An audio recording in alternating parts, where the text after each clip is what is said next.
What led you to applying for The Apprentice? What led me to applying? I'd always had like a bit of entrepreneurial spirit, and I'd always watched the show. I'd read Lord Sugar's book and backed myself to go on there, probably like most people, to go in there and actually win it. And then I thought, you know what, this year I'm going to put my application in, and managed to get on the show, and then the rest is history, right?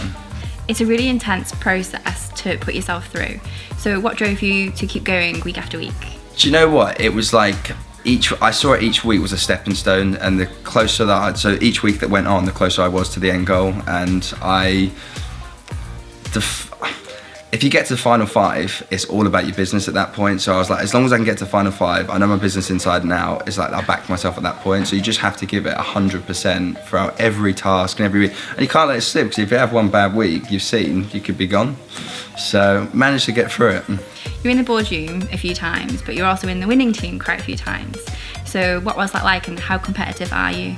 Yeah, do you know what? I actually say the best thing that can happen is you get in the boardroom early and walk out of it without getting fired, because that really, really strengthens you throughout the process, and people know as well to take you seriously. Because if you go in the boardroom, and in week 2, I gave a good account for myself in the boardroom, and I pointed out the flaws in the other individuals, and I managed to sort of stay in the house, and then I wasn't in it again for a good few weeks then. But the boardroom's good experience. It's like, who wouldn't want to sit in a boardroom and get questions fired at you by Lord Sugar himself? How do you think studying at Keele and in the Keele Management School prepared you for The Apprentice? Do you know what? I'd say the university itself, when I was here, was where I developed the most. So at Keele is where I developed the most as a person. In terms of like the management school, the management gives you like principles to understand business. And although a lot of it you can apply to a work principle, it's like I actually took a lot of it and thought, you know, I can turn this into my own business and my own concept. So yeah, I'd say it prepared me quite a lot. What do you miss most about Keele University? The things I miss most about Keele are the people. It's a very close-knit family. It's a bubble, as they call it. I think that, you know, if I look at my circle of friends today, my closest friends are from Keele, and they will remain from Keele. So yeah, it's got very fond memories and soft spot in my heart. How did you meet your friends and now business partners? Probably the student union. It's got to be, isn't it? Yes. Where did we meet? So yeah, none of us done the same course. We all done completely different courses. Matt done economics, Jim done politics, Danny done international relations. So yeah, I'm going to say the student union. It's the place that everyone goes on a Monday and a Wednesday. So yeah, and it just shows as well, like, you don't need to be on the same course as people to mix with them. Like, I had the opportunity. I don't think any of my friends are from the same course. They're all from varied courses, from living with them in other places. So yeah, no, it was very, very nice that I got a chance to meet such great people. We all kind of thought we knew he was going to win.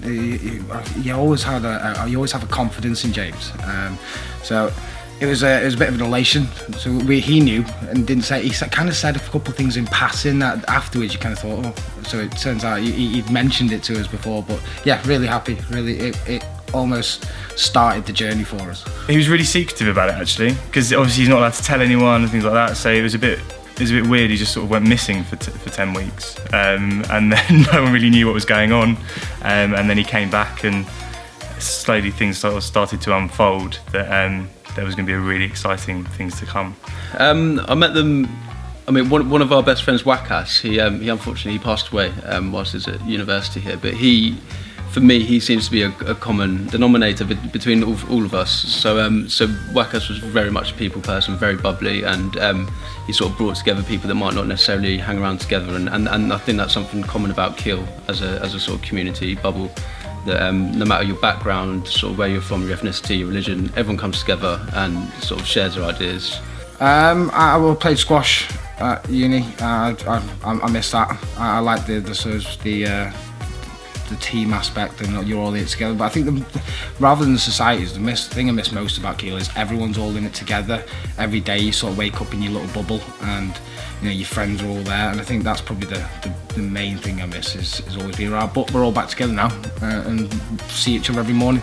Keele's an incredible place to be for, you know, forming these sort of friendships, because it's such a bubble, because you're in this area with all these people that you become very, very close to. I think the best advice I can give is to not let go of those relationships. Really good to be back today. Looking forward to doing a Q&A with the staff and the students and about James's time at the Apprentice and where we're at the moment.